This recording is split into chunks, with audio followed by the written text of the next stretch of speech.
새해가 시작되고 벌써 일주일이 지났습니다. 작심삼일이라고 하는 말이 있는데 그렇게 되지 않도록 새해에 세운 결심이나 또 여러분 새롭게 다짐한 각오나 이런 것들을 잘 이루어가는 올 한 해가 될 수 있기를 바랍니다. 우리 교회적으로는 올해 표어를 다시 새롭게라고 하는 표어를 정했습니다. 그리고 세 가지 실천 사항을 전했는데 예배의 감격을 회복하라, 전도의 열정을 회복하라, 섬김의 기쁨을 회복하라, 이런 세 가지 표어를 정했습니다. 표어라고 하는 것은 다른 말로 목표 혹은 비전 이렇게 이야기를 합니다. 근데 이것이 단지 그냥 우리가 입으로만 하는 구호에 그치지 않아야 되지요. 그렇게 안 되기 위해서는 저와 여러분이 올 한 해 특별히 이 세 가지 예배 그리고 전도, 섬김 이 세 가지 큰 타이틀을 늘 잊지 말고 마음에 새기고 저와 함께 이것들을 잘 회복해 나가는 일에 힘쓰는 그런 올 한 해가 되었으면 좋겠습니다. 오늘은 첫 번째 시간인데요. 오늘 우리가 함께 나누려고 하는 이 말씀은 잘 아는 내용입니다. 에디오피아 여왕의 국고를 맡은 한 내시가 예루살렘에 왔다가 돌아가는 길에서 빌립을 만나서 그곳에서 복음을 듣게 되고 또 침례까지 받고 기쁘게 돌아가는 그런 내용입니다. 근데 오늘 이 본문의 말씀을 많은 목사님들이 설교할 때 전도에 초점을 맞춰서 본문의 말씀을 설교를 많이 합니다. 근데 저는 오늘 이 전도보다는 예배에 초점을 맞춰서 이 본문의 말씀을 함께 좀 생각해 보기를 원합니다. 근데 오늘 이렇게 함께 나누는 이 말씀의 이 사건은 우연히 일어난 일이 아닙니다. 빌립이 에디오피아 여왕의 이 국고를 맡은 이 내시를 만나는 이 사건이 그냥 우연히 길 가다가 만나는 사건이 아니라는 것입니다. 하나님의 특별한 섭리와 하나님의 역사하심 가운데 이 사건이 일어나게 된다라고 하는 것을 우리가 알 수 있습니다. 그런 것들이 이제 성경을 통해서 확인해 볼 수 있는데요. 먼저 26절 말씀을 한번 다시 보겠습니다. 26절에 보니까 주의 사자가, 여기 주의 사자라고 하는 것은 하나님이 보내신 천사를 말합니다. 주의 사자가 빌립에게 말하여 이르되 일어나서 남쪽으로 향하여 예루살렘에서 가사로 내려가는 길까지 가라 하니 그 길은 광야라. 그래서 하나님의 천사가 빌립에게 어디로 가라 이렇게 지시를 해서 빌립이 그곳에 갔다는 그런 내용이죠. 그 다음에 29절도 보겠습니다. 성령이 빌립더러 이르시되 이 수레로 가까이 나아가라 하시거늘. 그래서 하나님의 성령께서 빌립을 그 수레 가까이에 나가도록 이렇게 인도하신 것을 볼 수 있습니다. 그래서 하나님의 천사나 성령께서 빌립에게 보내서 본문의 주인공인 이 사람을 만나도록 하셨다라고 하는 것을 알 수가 있지요. 오늘 우리가 이 함께 나오는 본문에서 나오는 이 주인공에 대해서 좀 알아봐야 하는데요. 27절 말씀을 보겠습니다. 27절 말씀에 보면 일어나 가서 보니 에디오피아 사람 곧 에디오피아 여왕 간다게의 모든 국고를 맡은 관리인 내시가 예루살렘에 예배하러 예루살렘에 왔다가, 여기 말씀해 보니까 이 사람은 에디오피아 사람이다라고 말하고 있죠. 그런데 이 에디오피아는 오늘날의 저 아프리카 땅에 있는 에디오피아 거기를 이야기하지 않습니다. 여기 오늘 본문에 나오는 에디오피아는 구약 성경에서는 구스라고 하는 이 지명으로 나오는 그 지방을 이야기합니다. 애굽의 서남 쪽인데요. 제가 지도를 하나 좀 보여드려 보겠습니다. 여기 지도 보면 저 위쪽에 파란 색깔로 표시된 데가 예루살렘이에요. 그리고 오늘 이제 이 사람을 어디서 만나냐면, 이 사람이 어디에서 왔냐면 이 밑에 있는 분홍 색깔로 되어 있는데 여기가 그 에디오피아입니다. 그리고 오늘날 실제로 그 아프리카 땅의 에디오피아는 이보다 한참 밑에 있어요. 이 밑에 쪽에 있습니다. 그래서 그 에디오피아는 오늘날 에디오피아가 아니라 저 당시에 애굽의 바로 밑에 쪽에 있었던 구스 땅이라고 하는 것을 여러분들이 좀 기억했으면 좋겠습니다. 근데 이 사람이 에디오피아 여왕 간다게의 모든 국고를 맡은 관리다라고 그렇게 이야기를 하고 있지요. 근데 여기 이제 간다게라고 하는 이제 그 사람의 이름 같은 게 나오는데 에디오피아 여왕 간다게의 국고를 맡았다 이렇게 해서 간다게가 이 에디오피아 여왕의 이름 같이 이렇게 생각할 수가 있는데 이건 여왕의 이름이 아닙니다. 이 간다게라고 하는 것은 에디오피아 나라의 간다게라고 하는 왕조를 이야기하는 거예요. 간다게 왕조. 그래서 그 간닥의 왕조의 한 여왕, 이 여왕의 이름은 누군지는 알 수 없습니다. 그래서 간다게라고 하는 에디오피아의 간다게라고 하는 왕조의 한 여왕의 국고를 맡았다. 그런 뜻입니다. 그래서 우리가 뭐 로마의 가이사라든지 또 애굽의 바로, 이거는 그냥 한 그 바로 왕을 그 왕의 이름을 이야기하는 게 아닙니다. 바로 왕조, 또 뭐 그 가이사 황제, 전체 황제들의 그 통칭을 이야기하는 것처럼 간닥에도 간닥의 왕조를 이야기한다라고 하는 것을 기억했으면 좋겠습니다. 아무튼 간닥에라고 하는 한 왕조의 국고를 맡은 사람이다라고 하는 것이면 이 사람이 굉장히 높은 지위에 있다라고 하는 것을 알 수가 있죠. 오늘날로 보자면 뭐 한 나라의 이 재무에 관계된 모든 것들을 책임지고 있는 그런 관리라고 하는 것을 알 수가 있습니다. 그런데 이렇게 좀 높은 지위에 있는 이 사람이 먼 그 이방 나라 타국 땅에 왔다가 가는 길입니다. 그러면 왜 왔다 가는지, 왜 그 먼 곳을 이렇게 왔다 가는지 그 방문의 이유가 중요한데요. 오늘 본문 말씀 27절, 28절에 보면 예배하러 예루살렘에 왔다가 돌아가는데 이렇게 되어 있습니다. 이 사람이 뭐하러 왔다 간다고요? 예배하러 왔다 간다고 이야기하고 있습니다. 이 사람은 비록 이방 나라 사람이었지만 이 사람의 종교가 뭐냐면 유대인의 종교인 유대교를 믿고 있었다는 것입니다. 그래서 유대교 종교를 믿고 있었고 유대인의 절기에 따라서 여호와 하나님을 예배하기 위해서 예루살렘을 찾아왔었다는 것입니다. 그래서 유대인의 이제 절기에 따라서 어떤 뭐 유대인의 절기 가운데 큰 절기가 3개 있는데 아마도 그 3절기 가운데 하나 이 절기에 맞춰서 하나님을 예배하기 위해서 예루살렘을 방문했다가 돌아가는 길이라고 여겨집니다. 그래서 하나님을 그렇게 예배하고 돌아가는 길에서 빌립을 만나서 복음을 듣게 되었다는 것입니다. 여러분, 우리가 이 사람의 이 믿음에 대해서 우리가 간과하면은 안 됩니다. 이 사람의 믿음과 또 종교적인 열심을 우리는 높이 평가할 수 있어야 됩니다.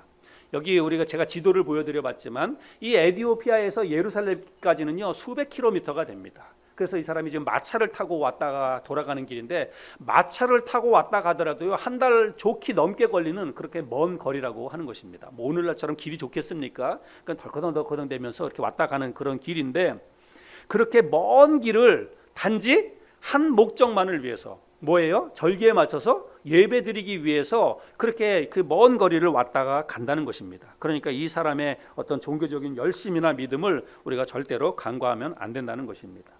마차를 타고 온다고 하더라도 여러분 얼마나 불편하겠습니까? 그렇죠? 그 많은 먼지를 마셔야 되고 덜커덩 되는 데서 얼마나 불편하겠습니까? 근데 이 불편한 것보다 더 우리가 고려해야 될 것은 위험이라고 하는 거예요. 위험. 이 사람이 지금 그 마차를 타고 온다는 것은 그 당시에 많은 도적대의 표적이 되는 거예요. 사람들이 볼 때는 뭔가 굉장히 좀 재물이 있어 보이는 그런 사람 아닙니까? 또 한 달 왔다 가는 그런 거를 생각한다면 거기에 뭐 얼마나 많은 것들을 싣고 오겠어요. 그러니까 도적대의 표적이 되는 것이죠. 도적대뿐만이 아니라 많은 들짐승의 위험도 있는 것입니다. 그런데 이런 모든 위험과 수고를 무릅쓰고 이 사람이 하나의 목적인 예배를 위해서 그것도 자기 나라 땅이 아닌 남의 나라까지 이렇게 와서 예배를 드리고 돌아간다. 여러분 이거는 정말 엄청난 믿음과 종교적인 열심이 있지 않으면 있을 수 없는 일이죠. 우리 교회도 멀리서 오시는 분들이 있죠. 멀리서 오시는 분들이 있는데 정말 사실은 대단한 것입니다. 멀리서부터 이렇게 온다는 것은 굉장히 피곤한 일이고 운전하면서 뭐 40-50분 이렇게 교회를 온다는 것은 그거는 진짜 믿음이 없으면 할 수가 없는 일이라고 생각이 됩니다. 그런 면에서 보자면 교회 가까운 데 사시는 분들은 정말 감사할 일이에요. 감사할 일이고 큰 축복입니다. 내가 교회 가까이 집이 있다. 여러분 이건 진짜 큰 축복이에요. 그렇게 생각해 보면 우리 교회에서 가장 많이 복을 받은 사람은 접니다. 저는 진짜 바로 넘어지면 코 닿을 때예요. 바로 여기 몇 발자국 가면 저희 집인데 제가 가장 큰 복을 받은 사람이죠. 진짜로 저는 그렇게 생각합니다. 아무 때나 내가 진짜 아무 때나 원하는 때면 교회 오잖아요. 뭐 교회는 뭐 수시로 오히려 집보다 더 가까이 하는 데가 교회인데 그 큰 축복이지요. 우리는 이 사람의 믿음과 이 사람의 어떤 종교적인 열심을 정말 높이 평가해야 되는데, 그럼에도 불구하고 이 사람의 그 예배는, 이 사람의 믿음에는 뭔가 좀 문제가 있었다는 것입니다. 자, 빌립이 성령이 이끄시는 대로 수레에 가까이 다가가서 이 사람이 뭘 하는가 이렇게 봤더니, 이 사람이 덜컹대는 수레 위에서 뭘 하고 있습니까? 돌아가는 길에 성경을 읽고 있었어요. 구약 성경 이사야 성경 말씀을 읽고 있었다는 것입니다. 여러분 주일날 교회에 올 때 말고 교회 예배 드리고 집에 돌아가면서 성경 말씀을 읽거나, 여러분 그런 분 혹시 있으신가요? 교회 올 때도 성경 안 읽는데 교회 예배 다 끝나고 집에 돌아가는 길에도 막 성경 말씀 읽고 막 좋아서, 그런 분들이 과연 얼마나 있을까요? 교회 예배 마치고 돌아갈 때는 숙제 다 한 것처럼 진짜 홀가분한 마음으로 빨리 가서 쉬어야지, 이런 마음으로 돌아가지 않습니까? 아마 대부분 사람들이 그럴 것입니다. 그런데 이 사람은 돌아가는 길에 그 하나님의 말씀, 성경 말씀을 읽고 있었다는 사실입니다. 그래서 빌립이 가까이 가서 그 사람에게 물어봅니다. 지금 말씀을 읽고 있는데 그 말씀을 깨닫습니까? 읽는 것을 깨닫느냐? 이렇게 이야기하죠. 지금 읽고 있는 그 말씀이 무슨 의미인지 그거를 이해하십니까? 이렇게 질문을 합니다. 그랬더니 뭐라고 대답합니까? 31절 말씀에 이 사람이 뭐라고 대답하냐면, 대답하되 지도해 주는 사람이 없으니 어찌 깨달을 수 있느냐, 이렇게 대답을 하죠. 그리고 나서 빌립을 수레에 올라오라고 청했다는 것입니다. 그것은 말씀을 조금 가르쳐 달라는 것이죠. 나한테 이 말씀이 어떤 내용이라고 가르쳐 주는 사람이 없는데 내가 이 말씀을 어떻게 깨달을 수가 있겠습니까? 그러니 올라와서 나에게 이 말씀이 어떤 의미인지를 좀 가르쳐 주십시오, 이렇게 이야기를 했다는 것입니다. 그래서 빌립이 마차에 올라가서 그가 읽고 있었던 말씀을 함께 읽게 되는데요. 이 사람이 그 예배드리고 돌아가는 길에 읽었던 말씀은 이사야 말씀인데요. 우리 32절 33절 말씀입니다. 읽는 성경 구절은 이것이니 일러스되 그가 도살자에게로 가는 양과 같이 끌려갔고 털 깎는 자 앞에 있는 어린 양이 조용함과 같이 그의 입을 열지 아니하였도다. 그가 굴욕을 당했을 때 공정한 재판도 받지 못하였으니 누가 그의 세대를 말하리요. 그의 생명이 땅에서 빼앗김이로다 하였거늘. 자, 이런 말씀, 이제 이사야 53장에 있는 그 말씀을 읽고 있었다는 것입니다. 근데 이 사람이 읽으면서도 여기 이 말씀에서 얘기하는 그가 누구인가, 이게 너무 궁금한 거예요.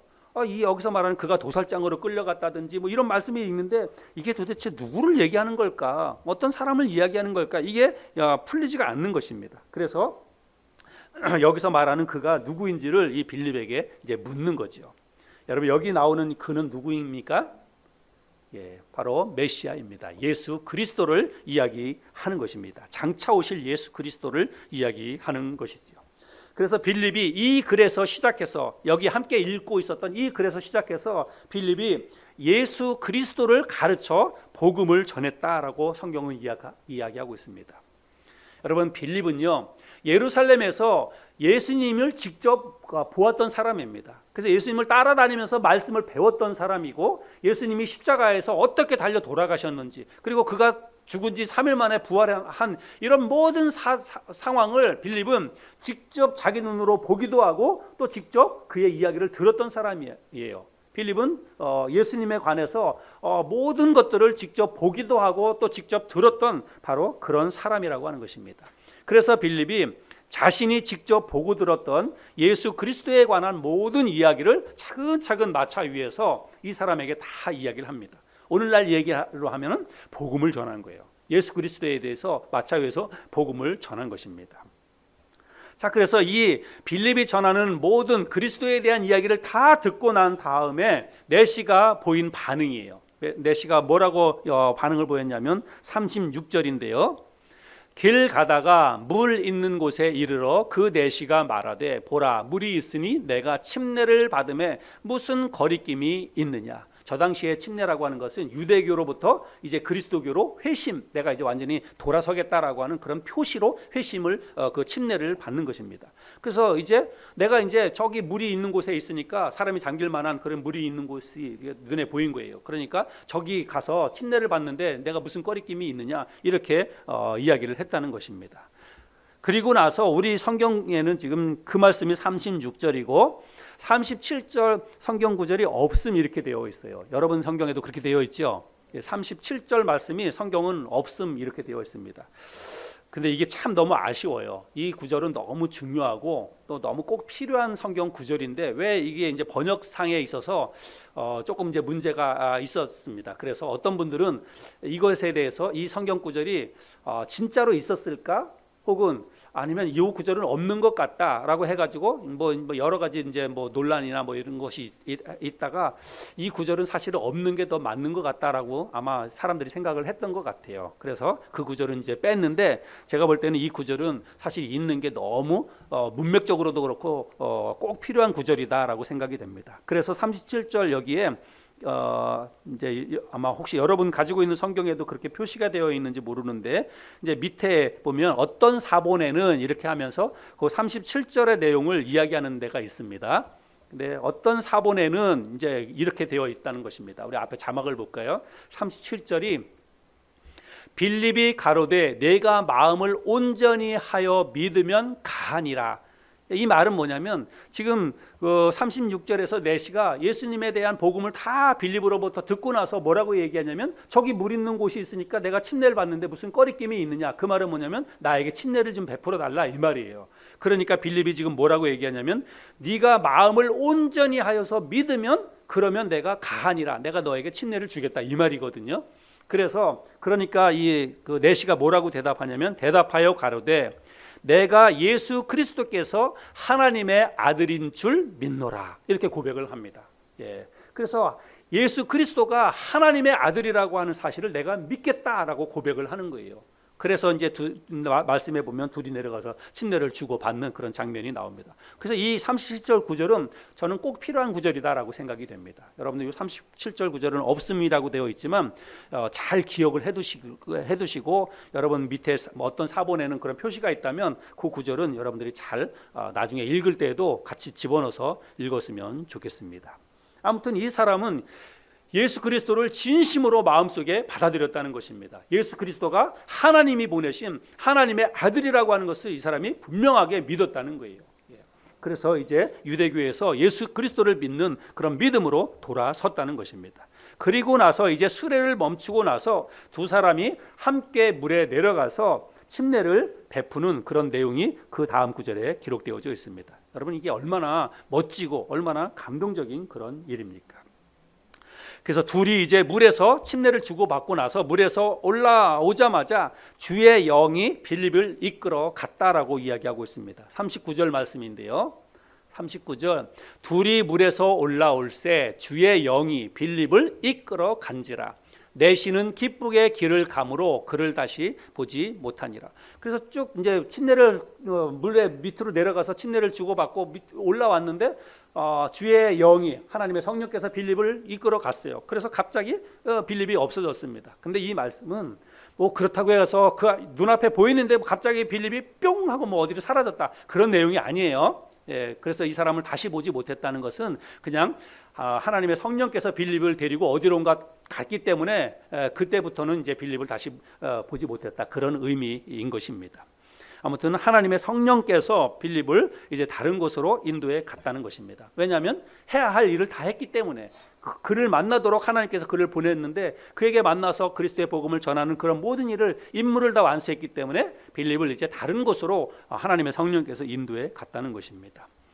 자, 그런데 이 말씀 속에서 그 후에 보인 내시의 반응이 중요해요. 이제 침례까지 다 받고 난 다음에 내시가 보인 반응인데요. 39절 말씀에 보면 둘이 물에서 올라올새 주의 영이 빌립을 이끌어 간지라 그 다음에 내시는 기쁘게 길을 가므로 이렇게 말하고 있습니다. 어떻게 길을 갔다고요?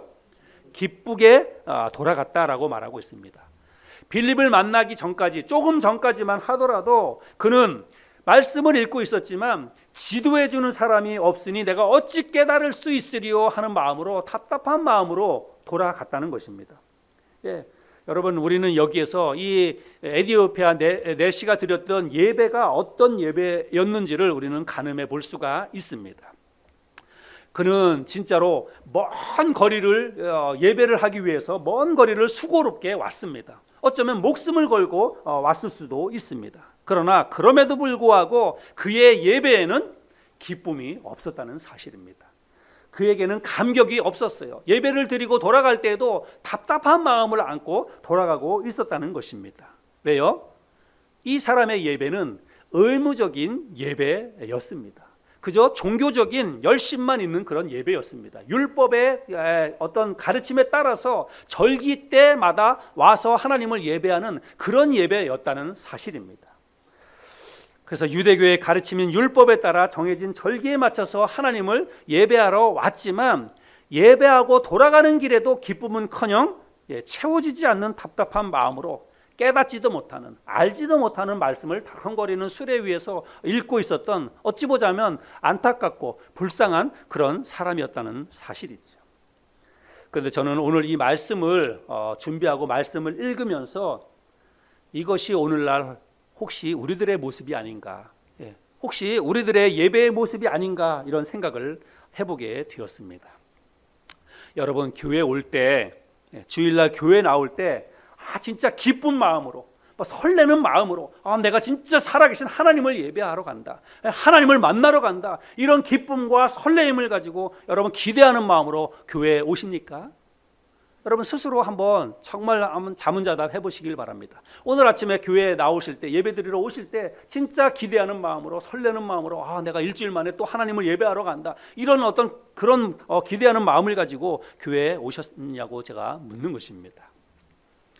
예배 마치고 돌아갈 때 여러분 어떤 마음으로 돌아가십니까? 예배 마치고 돌아갈 때 기쁨이 충만해서, 성령이 충만해서 여러분 그렇게 흥분되는 마음으로, 또 하나님이 주신 능력으로, 내가 하나님이 주신 새 힘으로 내가 일주일을 또 한번 세상에서 살아봐야지, 이런 마음으로, 결단하는 마음으로 여러분 돌아가십니까? 아마도 많은 분들이 그렇지 않으리라고 생각이 됩니다. 주일날 교회 나오는 것을 부담으로, 짐으로 여기는 분들이 많이 있습니다. 마치 숙제를 하거나 일기를 쓰듯이 의무적으로 교회에 나오시는 분들이 많이 있습니다. 예배 마치고 돌아갈 때에도 예배의 감격과 기쁨을 안고 성령에 충만해서 내가 한 주간 정말 믿음으로 한번 살아봐야지, 이런 결단을 하고 돌아가는 것이 아니라 마치 할 일 다 한 것처럼 이제 좀 빨리 좀 집에 가서 쉬어야지, 그냥 숙제, 진짜 밀렸던 숙제 그렇게 한 것처럼, 못 쓴 거 일기 한꺼번에 다 써내고 일을 끝낸 것처럼 그렇게 그냥 후련한 마음으로 돌아가서 쉴 것만 생각하고 그렇게 돌아가고 있지는 않은지 생각해 보게 됩니다. 이런 의무적이고 율법적인 예배는 에디오피아 내시에게 전혀 기쁨을 주지 못했습니다. 그의 삶을 변화시키지 못했다고 하는 것입니다. 이 사람이 비록 수백 킬로미터를 정말 수고롭게 많은 위협을 무릅쓰고 왔지만 그런 예배는 하나님이 기쁘시게 받으시는 그런 예배가 될 수 없다는 사실입니다. 뿐만 아니라 자기 자신에게도 별 유익이 되지 못한다는 것입니다. 그저 그냥 나는 해야 할 일을 했다라고 하는 그런 안도감, 그 정도만 줄 뿐이라고 생각이 됩니다. 여러분, 만약에 우리가 지금 예배를 통해서 어떤 기쁨을 누리지 못하고 있다면, 여러분 우리가 수없이 드리는 이 예배를 통해서도 우리의 삶이 변화되어지지 않는다고 한다면, 여러분 우리도 지금 에디오피아 이 내시가 드리는 예배랑 우리가 드리는 예배가 결국 같다는 사실입니다. 의무적이고 형식적이고 종교적인 의무만을 다하는 그런 예배를, 우리도 지금 그런 예배를 드리고 있다는 사실이죠. 그래서 제가 이 말씀을 통해서 예배의 감격을 회복하자, 이렇게 말씀을 드리는 것입니다. 다시 새롭게 예배의 감격을 우리가 회복할 수 있어야 합니다. 여러분 잘 생각해 보세요. 사실 주일날 우리가 교회 나와서 드리는 이 예배를 통해서도 기쁨을 누리지 못한다면, 우리가 하나님을 섬기는 하나님의 사람으로서 주일날 적어도 일주일에 한 번 혹은 일주일에 두 번 교회 나와서 하나님 앞에 드리는 이 예배를 통해서도 우리가 기쁨을 우리가 찾지를 못한다면, 여러분 우리가 어디 가서 기쁨을 찾을 수 있겠습니까? 어디 가서 우리가 이 삶의 어떤 공허함을 우리가 채울 수가 있겠습니까? 예배를 통해서 성령의 충만함을 우리가 느끼지 못한다면 어디서 우리가 이러한 어떤 성령의 충만함, 영적인 기쁨의 충만함을 우리가 누릴 수가 있겠습니까? R.A. 토저라고 하는 목사님께서 예배에 대해서 이렇게 말씀을 하셨습니다. 참된 예배란 인격적으로 그리고 어찌할 수 없을 만큼 하나님과 깊은 사랑에 빠지는 것이다. 예배가 그런 것이다 라고 말하고 있습니다. 인격적으로 그리고 어찌할 수 없을 만큼 큰 그런 하나님과 깊은 사랑에 빠지는 것이다 라고 말하고 있습니다. 창조주 하나님, 전지전능하신 그 하나님과 깊은 사랑에 빠지는 시간이 예배라는 거예요. 그런데 여러분, 그런 예배에서조차 우리가 삶의 기쁨과 즐거움을 찾지 못한다면 어디서 우리가 그런 기쁨을 우리가 찾을 수가 있겠느냐라고 하는 것이죠. 잭 헤이포드 목사라고 하는 분이 또 예배에 대해서 이렇게 얘기했습니다. 예배는 만남에 관한 것이다. 곧 하나님의 임재로 들어가는 일이다. 예배가 하나님을 만나는 시간이라는 거예요. 우리가 예배 시간에 와가지고 찬양을 부르지요. 그리고 기도를 하지요. 말씀을 듣지요. 찬양과 기도와 말씀과 이런 것들을 통해서 우리는 하나님을 만난다는 거예요. 하나님을 만나는 시간이 바로 예배라는 것입니다. 여러분, 우리가 찬양을 어떤 식으로 부릅니까? 오늘 아침에 여러분 찬양 부르면서 어떤 마음이었습니까? 많은 사람들이 별 생각 없이 찬양을 합니다. 그냥 생각 없이 그냥 입으로만 찬양을 해요. 기도할 때도 막 생각이 다른 데 가고 막 그렇습니다. 여러분, 그런 예배로는 우리의 삶이 달라지지 않아요. 그렇게 우리가 찬양하고 그렇게 기도하고 그렇게 말씀을 들으면 우리 삶이 변화가 일어나지 않는다는 사실입니다. 여러분, 오늘 우리가 이 말씀을 통해서 저는 저에게 이야기하는 것이고 여러분은 이 말씀을 제가 하는 이야기로 듣지 마시고 하나님의 말씀으로 들으시기를 바랍니다. 우리가 수없이 많이 하나님을 예배하고 지금까지 우리가 얼마나 10년, 20년, 30년 하나님을 섬겼으면 우리가 얼마나 많이 하나님을 예배했겠습니까? 그 수없이 많은 하나님을 예배하는 시간을 통해서도 우리가 삶이 변화되지 않고 그리고 우리의 삶에 기쁨이 없다면 우리의 예배는 당연히 문제가 있는 거죠. 매번 그렇게 했는데도 뭔가 변화가 없다면 문제가 있는 거죠. 오늘 이 말씀을 통해서 우리가 예배의 감격을 회복하는 시간이 있기를 바랍니다. 저와 여러분에게 예배의 감격이 회복되는 그런 은혜가 있기를 바랍니다. 여러분, 그렇게 하기 위해서는요, 우리가 생각이 좀 바뀌어야 됩니다. 예배에 대한 생각이 오늘 좀 바뀌었으면 좋겠습니다. 그저 일주일에 한 번 종교적인 의무감 때문에 우리가 교회 예배당에 예배하기 위해서 나오는 것이 아니라 혹은 교회에 가서 예배드리면 하나님께서 우리 가정 축복해 주시겠지, 나에게 복을 주시겠지 하는 복을 받는 수단으로서의 예배가 아니라 정말 살아계신 하나님을 만나는 시간으로 이 세상 모든 것을 주관하시는 그 크고 놀라운 하나님을 내가 만나는 시간이에요. 여러분, 이게 얼마나 영광스러운 시간입니까? 이건 누구에게나 주어지는 그런 특권이 아닙니다. 하나님께서 나를 하나님의 자녀로 불러서 하나님을 예배하는 곳에 올 수 있도록 나를 초대해 주시는 거예요. 여러분, 이게 얼마나 큰 특권입니까? 그런 특권을 생각하고 정말 감사하는 마음으로 우리가 하나님을 예배하기 위해서 이 자리에 나와야 한다는 것입니다. 그냥 단지 내가 나는 그리스도인이기 때문에 주일날 나는 교회 가야 돼, 나는 하나님을 예배해야 돼, 이런 의무감으로 오면 여러분 기쁨이 없어요. 그냥 왔다가 갈 때 숙제한 것 그 생각밖에는 안 듭니다. 그런 게 아니라 정말 크고 놀라우신 하나님, 이 세상의 천지 우주 만물을 다 만드시고 지금도 주관하시는 그 크고 놀라우신 하나님을 내가 어떻게 만날 수가 있겠습니까? 하나님이 불러주지 않으면 내가 어떻게 그런 하나님 앞에 나아갈 수 있겠습니까? 하나님이 나를 당신의 자녀로 삼아주셔서 나를 그렇게 예배할 수 있는 그런 귀한 지위를 주시고 나를 초대해 주는 시간이 이 예배 시간이에요. 이 시간에 나온다는 것이 여러분, 이게 얼마나 영광스러운 일입니까? 우리가 그런 생각을 가지고 주일을 맞이해야 되고 주일날 그런 생각을 가지고 교회 예배당에 나와야 한다는 사실입니다. 시편 말씀해 보면 시편이 150편까지 있는데 특별히 120편부터 134편까지에 보면 부제가 붙어 있어요. 성전에 올라가는 노래, 성전에 올라가면서 부르는 노래, 이렇게 되어 있습니다. 그러니까 오늘날 얘기로 하면 하나님을 예배하기 위해서 예배당에 가면서 불렀던 노래가 시편 120편부터 134편까지라는 것입니다. 그 가운데 제가 두 곳 성경 말씀을 좀 보여드려 볼게요. 이 시편의 기자들은 하나님을 예배하기 위해서 성전에 올라가면서 어떤 마음으로 성전에 올라갔는지, 그럼 시편 123편 1절과 2절입니다. 시편 123편 1절 2절 네, 우리 같이 한번 읽어볼까요? 같이 읽겠습니다. 시작. 하늘에 계시는 주여, 내가 눈을 들어 주께 향하나이다. 상전의 손을 바라보는 종들의 눈같이, 여주인의 손을 바라보는 여종의 눈같이 우리의 눈이 여호와 우리 하나님을 바라보며 우리에게 은혜 베풀어 주시기를 기다리나이다. 상전의 손을 바라보는 종들의 눈같이, 여주인의 손을 바라보는 여종의 눈같이. 여러분, 그 마음이 얼마나 간절할지 여러분 좀 생각해 보면 그래도 좀 상상이 되지요. 종들은 상전이 뭔가 그 베풀어 주지 않으면 먹고 살 수가 없는 거예요. 그러니까 간절한 마음으로 상전을 바라보는 거 아닙니까?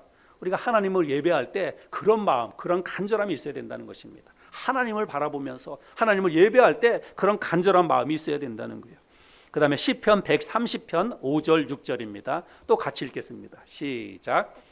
나 곧 내 영혼은 여호와를 기다리며 나는 주의 말씀을 바라는도다.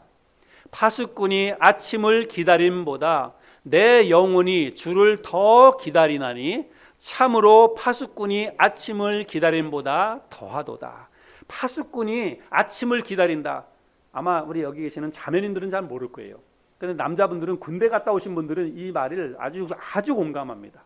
군대에서요 1시간 보초를 나가서 서거든요. 근데 1시간 보초 설 때 교대 근무자가 오는 시간이 얼마나 기다리는지 몰라요. 특별히 추운 겨울에 저는 강원도 화천에서 군 생활했는데 여러분 화학산 얼마나 추운지 모릅니다. 막 그 연병장이 막 쩍쩍 갈라져요. 막 20도, 막 25도까지 내려가고 그렇습니다.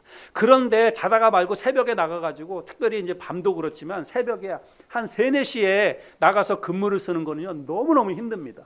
그렇게 근무를 쓰다가 시계를 보면 20분밖에 안 지났어요. 1시간 가운데. 또 한참 돼가지고 막 추워서 벌벌 떨고 있다가 다 됐나 해가지고 또 조금 보면 한 10분밖에 또 안 지났습니다. 그렇게 기다리는 거예요. 그렇게 교대자를 기다립니다. 그리고 그렇게 동이 터오는 그런 시간들을 그렇게 기다리는 것입니다. 아침이 터올 때까지. 그렇게 간절히 파수꾼이 아침을 기다리는 것과 같이 내 영혼이 하나님을 기다린다는 것입니다. 하나님을 예배하러 가면서 그렇게 하나님을 만나고자 하는 간절한 마음을 가지고 이 시편 기자가 그렇게 성전에 올라갔다는 거예요. 여러분, 우리도 하나님을 예배하러 올 때 하나님을 예배하는 이 시간을 우리가 그런 마음을 가지고 기대하는 마음을 가지고 그렇게 주일날 와야 된다는 거예요. 또 벌써 일주일이 됐네. 벌써 또 주일이 됐네. 오늘도 가야 되나? 오늘도 가야 되나? 내가 오늘도 가서 예배 드려야 되나? 이런 생각들을 하시는 분이 얼마나 많은지 모릅니다. 여러분, 그런 마음으로 우리가 예배당에 왔다가 가면 우리의 마음속에 왔다 간다고 하더라도 우리의 마음속에 무슨 기쁨이 있겠냐는 것입니다. 그저 그냥 해야 할 일을 한 것 같은 그런 마음밖에는 들 게 없다는 것이죠. 오늘 본문 말씀에서 에디오피아 내시가 처음에 왔다 갈 때는 그런 마음이 없었어요. 아마도 정말 답답한 마음에 여기 말씀이 도대체 이게 뭔가 나한테 가르쳐주는 사람도 없지, 느낌이 깨닫는 게 없는데 여러분 뭔가 뭐 기쁜 일이 뭐가 있겠어요. 그런데 이 사람이 나중에 돌아갈 때 기쁨으로 돌아갔다라고 이야기하지요. 왜 기쁨으로 돌아가게 되었습니까? 빌립을 만나서 복음을 깨달았기 때문에 그래요. 예수 그리스도를 만났기 때문에 그렇습니다. 인격적으로 예수 그리스도가 어떤 분이신지를 그가 행했던 모든 일들을 다 듣고 나서 정말 예수 그리스도가 하나님의 아들이라고 하는 사실을 깨닫고 난 다음에 기쁨으로 돌아갔다는 것입니다. 그런데 여러분, 이 에디오피아 내시가 깨달았던 그 사실을 저와 여러분들은 이미 깨달았잖아요. 저와 여러분들이 이미 다 알고 있잖아요. 예수 그리스도가 어떤 분이신지, 그 예수 그리스도가 나를 위해서 십자가에서 무슨 일을 하셨는지 우리는 다 알고 있잖아요.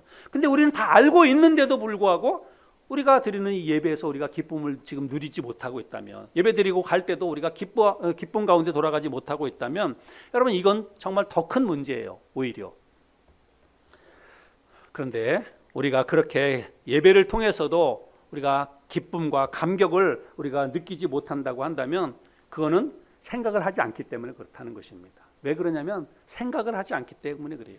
평상시에 예수 그리스도에 대해서 우리가 묵상을 하지 않기 때문에 그렇다는 것입니다. 적어도 예배 시간만큼이라도 우리가 와서 예수 그리스도가 어떤 분이신지, 하나님이 어떤 분이신지를 우리가 좀 잠잠히 묵상을 해야 돼요. 그 사실을 우리가 깊이 생각하면서 내가 이 자리에 나와야 되고 이 자리에 앉아 있어야 됩니다. 그러면 내가 예배하는 대상이 어떤 분이라고 하는 것이 느껴지고 깨달아지면, 그러면 이 시간이 얼마나 귀하다라고 하는 것을 내 스스로가 알게 되는 거예요.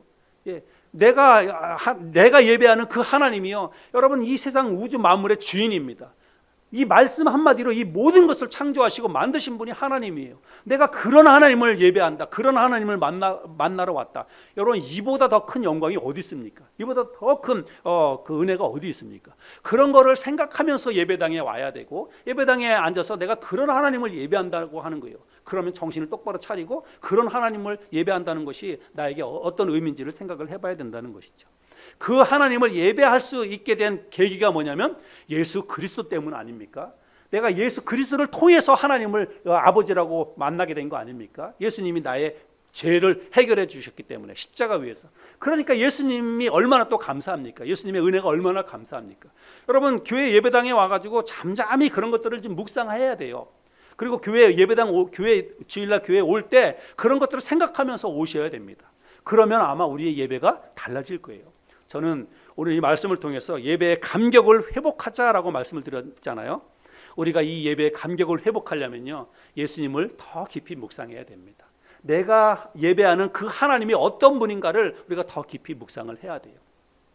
그래서 교회 예배당에 와서 여러분 먼저 예배드리기 전에 기도하지 않습니까? 기도할 때 진짜로 오늘 이 예배 시간에 내가 하나님을 예배하러 왔습니다. 하나님, 정말 이 시간은 내가 하나님께서 성령을 통해서 나에게 말씀해 주십시오. 또 우리가 성경 봉독하고 나가지고 기도하지 않습니까? 그 시간이 너무 중요한 시간이에요. 제가 짧은 시간이지만 여러분, 그 시간만큼은 정말 여러분들이 마음을 다해서 하나님 앞에 기도하시기 바랍니다. 하나님, 나에게 정말 말씀해 주세요. 살아계신 하나님께서 나에게 말씀해 주세요. 그리고 오늘 이 예배 시간을 통해서 내가 인격적으로 하나님의 음성을 듣고 하나님이 나에게 말씀하시는 말씀을 마음으로 내가 받아들이길 원합니다. 나에게 그렇게 역사해 주세요. 우리가 그런 간절한 마음으로 기도해야 이 예배가 복된 예배가 될 수 있고 예배의 기쁨이 넘치게 될 수 있다는 사실입니다. 2023년 새해에 우리가 다시 새롭게 좀 변화되었으면 좋겠습니다. 그동안 코로나로 인해서 많이 지치고 힘들고 우리의 믿음이 완전히, 어떻게 보면 완전히 바닥까지 떨어졌는데, 우리가 새롭게 다시 한번 새롭게 새 출발한다라고 하는 그런 마음의 다짐들을 좀 하시고, 먼저는 그것이 이루어지기 위해선 우리가 예배부터 회복해야 됩니다. 예배 시간이 의무적인 게 아니라 그냥 뭐 해야 되는 그런 일이 아니라 정말 할 수 있는 것이 너무나 은혜다. 예배 드릴 수 있는 이것이 정말 나에게 큰 은혜고 축복이다라고 하는 사실들을 우리가 다시 한번 마음속에 새기고, 정말 이 시간을 귀하게 여기고 감사하게 여기고 예배 드리고 돌아갈 때마다 마음의 기쁨이 있고 또 그런 시간으로 우리가 좀 바뀌어졌으면 좋겠습니다.